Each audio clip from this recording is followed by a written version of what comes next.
This is Real News Media TV, coverage you can trust. Please like, share, subscribe, and hit the notification bell. Select all for daily news updates.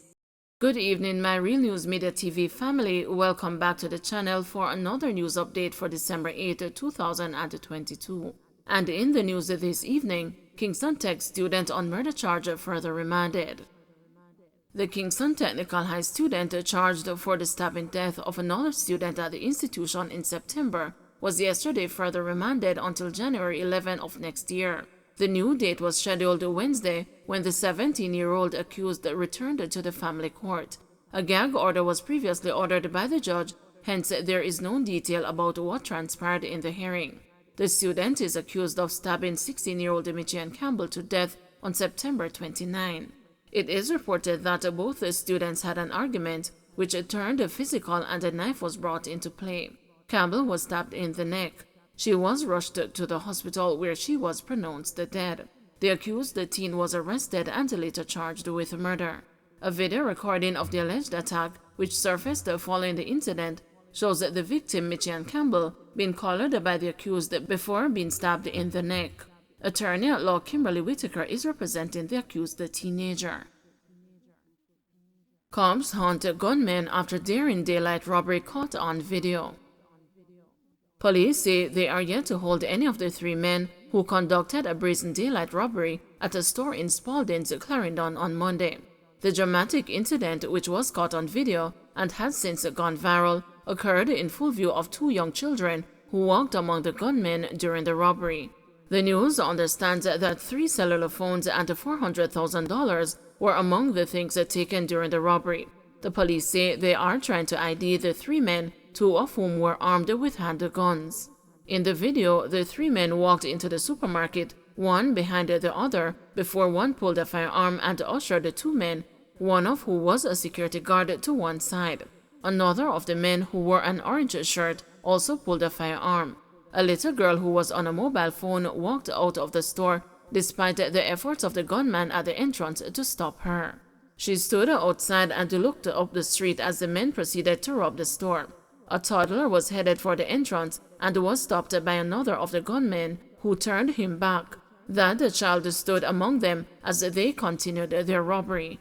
A cashier looked around and saw the gunmen and turned back around and held her hands up. She was unable to catch a woman who came to check out some items and put them on the counter. The video ended shortly after. 27 listed as persons of interest in West Kingston. Kingston Western Police have listed 27 men as persons of interest. According to a release from the communications arm of the Jamaica Constabulary Force, these individuals are to report to the Denham Town Criminal Investigations Branch by 6 p.m. on Friday, December 9. They are Michael Christopher Cook, otherwise called the Titty Man; Lester Cook; Andrew Cook, otherwise called Raheem; Akeem Sang, otherwise called the Pupa; Javane Thompson, otherwise called the Little Pops; Donovan Rowe, otherwise called the Chummy; Ashley Williams, otherwise called the Kim; Ryan Bembridge, otherwise called the Bembridge; Oman Daly, otherwise called the Oo; Ala Brown, otherwise called the Lando; Renardo Phillips, otherwise called the Fry Eye; Shamar Gilbert, otherwise called the Tender; Courtney Wright, otherwise called the Mackerel; O'Neill Stewart, otherwise called the Nero Blacks; Anthony Clark, otherwise called the Deli; Gerald Douglas, otherwise called the Ready Ready; Andrew Matthews, otherwise called the Little Man; Shamal White, otherwise called the Gov; Shalanda Matthews, otherwise called the Cinco; Shane Price, otherwise called the Spain Man; Romario Brown, otherwise called the Benny Man; Lester Cook; Joma Barrett, Baba, Five Shot, Mikey, and the Lollipop. The JCF said these individuals have been identified by detectives as persons who may be able to assist them in ongoing investigations into crimes committed in the division. Several attempts have been made to contact them at their known addresses and phone numbers. However, these efforts have failed. Anyone with information that can assist the investigation is asked to contact the Denham Town CIB at 876-948-6443, Crime Stop at 311, the JCF tip line at 811, or the nearest police station. Kingston man charged after attempted to rob a cell phone gets shot. A man was charged with assault with intent to rob, illegal possession of firearm and ammunition following an incident on North Street in Kingston on Saturday, November 19.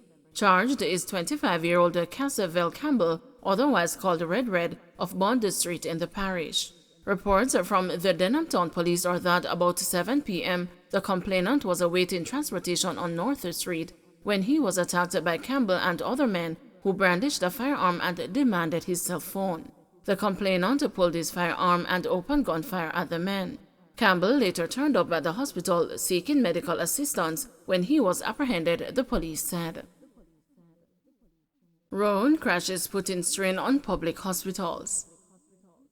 The number of people requiring treatment for injuries from road crashes is putting a strain on the country's public health facilities. The issue is of greater concern in western parishes, especially with the holiday season fast approaching. According to the National Road Safety Unit, St. James, Westmoreland, and St. Anne have recorded the most road fatalities since the start of the year.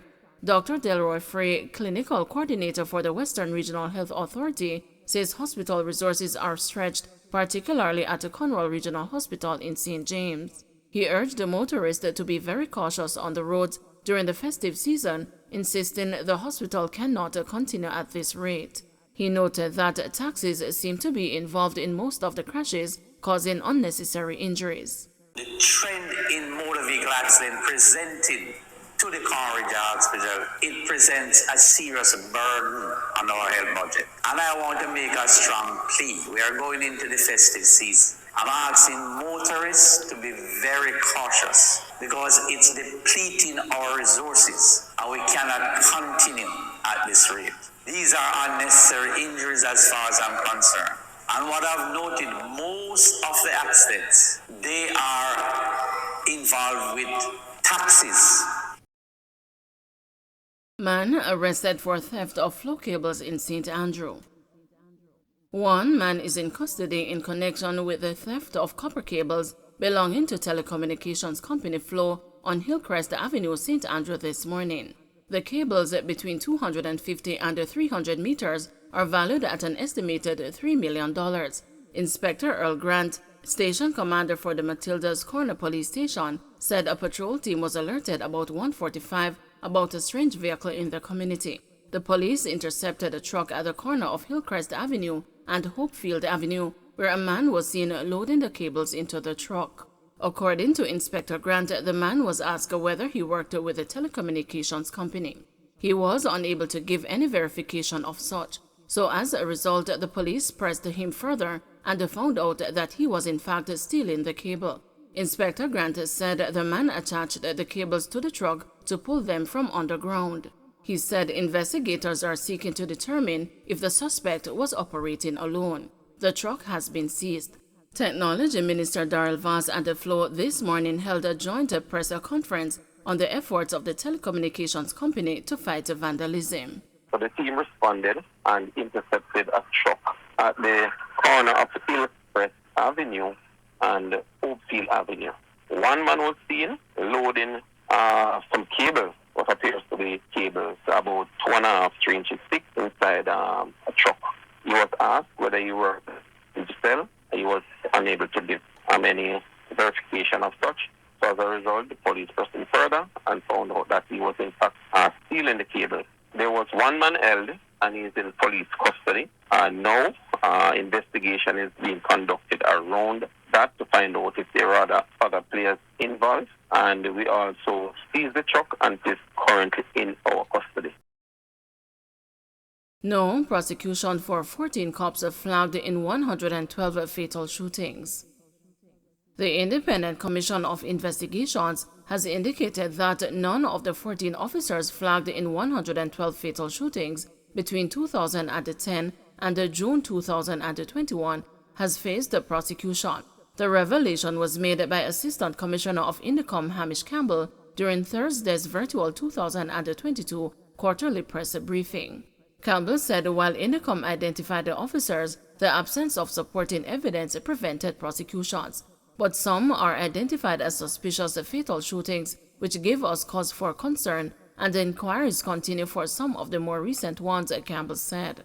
Obviously, they cover a large number of years so that the ones from the earlier years are not subject to prosecution, even if they were identified as suspicious. It's not a binary situation, how many of them are charged or not.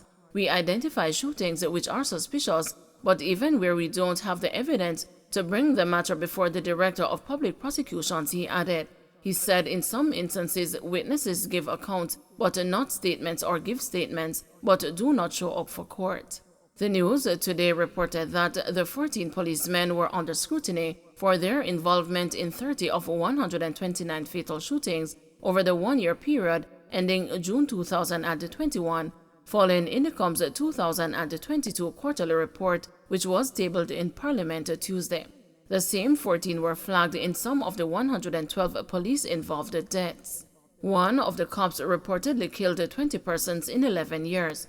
Campbell said some of the lawmen formed part of specialist units within the Jamaica Constabulary Force, while others are district constables. He said there is no evidence pointing to a death squad among the group of men. Don't forget to like, share, subscribe, and hit the notification bell. Select all for daily news updates.